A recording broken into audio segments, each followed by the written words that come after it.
Hello everyone, welcome back to this tutorial number 8 of our game programming series.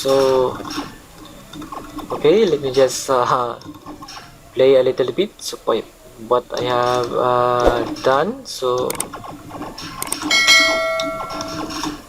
if you are interested to finish these tutorials, please be sure to what's the complete playlist. So I will be updating my playlist after I upload all the videos, so be sure to go to my YouTube channel main page and you can see there the tutorials.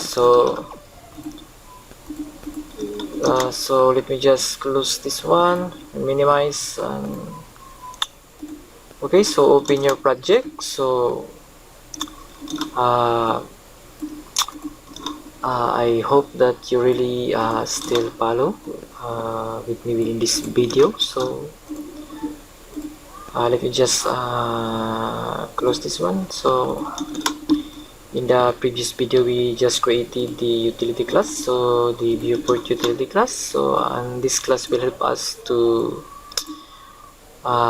determine the offset of the cells, so we can set the size according to the size of the cell if we want it. So let me just center the camera so we can see our player in the center. So in the update I will just center the camera. So okay, so now the next thing that we need to do will be okay, so we need to create our player, so player class, because okay, so we have created already the player class, but our player cannot move. So you can see if I try to press some keys in my keyboards and the player doesn't move. So but we just position the player. So okay, so I will go to the game screen where I initialize the player. So instead of this position in the center, I will just declare a position here. So private float, we can call this X position. Okay, maybe 1. Private float Y position. Okay, this will be okay. Game config that world center Y. Okay. Okay, so let's try to change the position. So instead of passing this one, we can just pass the X position and Y position. Okay, let me try to run, so we can see that our player was there. So and the next will be I will create an update method so our player can move. So let me just override a method called update if we have. So and this one will handle input. So in that way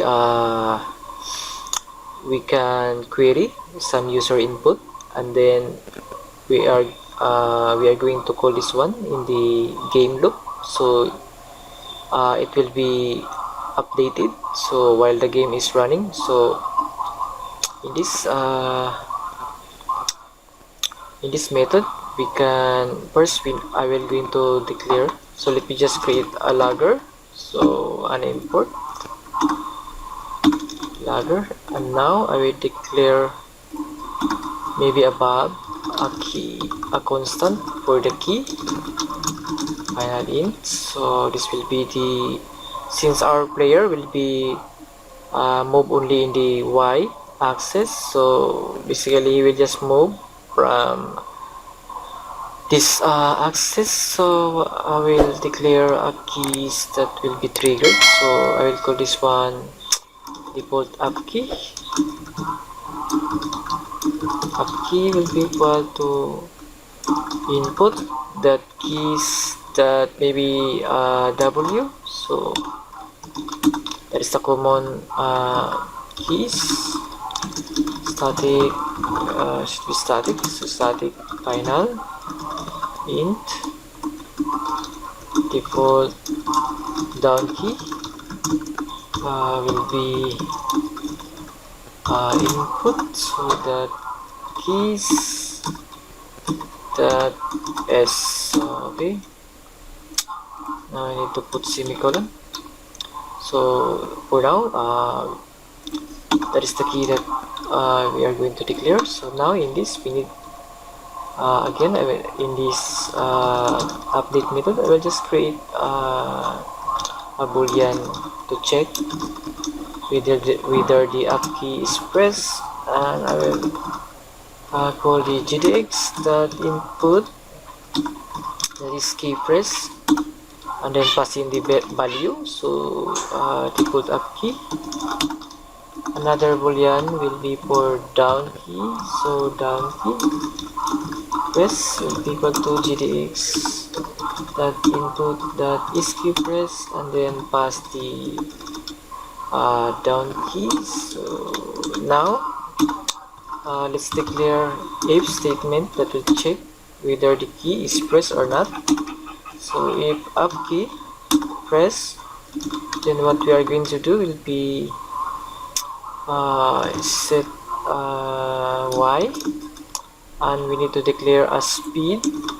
So let me just go and declare a speed in this constant in this class. So static, okay, final float move speed will be equal to, let's say 1. So let's set for 1 for now, and let's call the set y. Set y will be to get y, and then we need to, because we are moving in the up direction, so we need to append the plus sign and then pass the game compute with our move speed. Okay, now I will call the update in the game screen. So I will create an update method here. So maybe below. So let's create another method here. So private void update, and this will be updated over time. So we need to pass dot delta, and in this method we are going to initialize our player, or to call the player, because we only have a player for now. So we need to call this update method and pass the delta.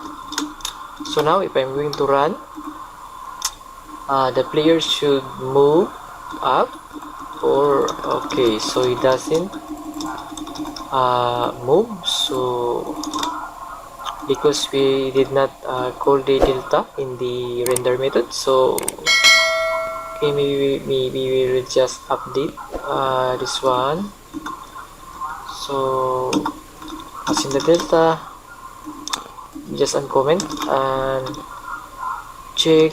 Okay, so but it is just lag to our player, so we can see if we have some value.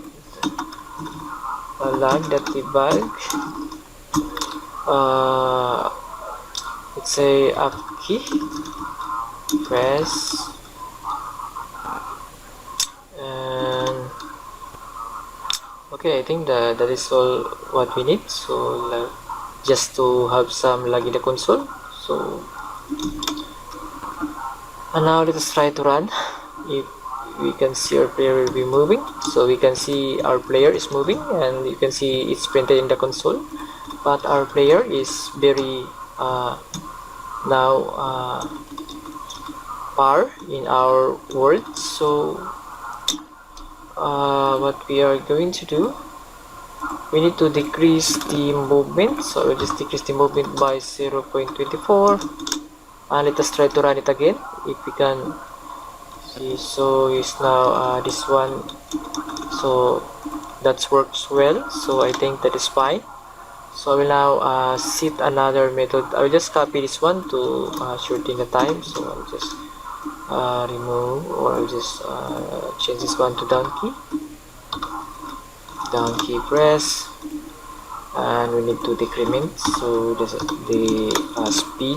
So if I'm going to run, so we should now, okay, so what happened? Okay, so because we didn't write else if, so and we need to change this one, of course, to down key press. Okay, so else if down key press, and okay, so we now we need to run this again. So if I press the up key, you can see it in the console, the player is moving up, and if I press down key, so the player is moving down.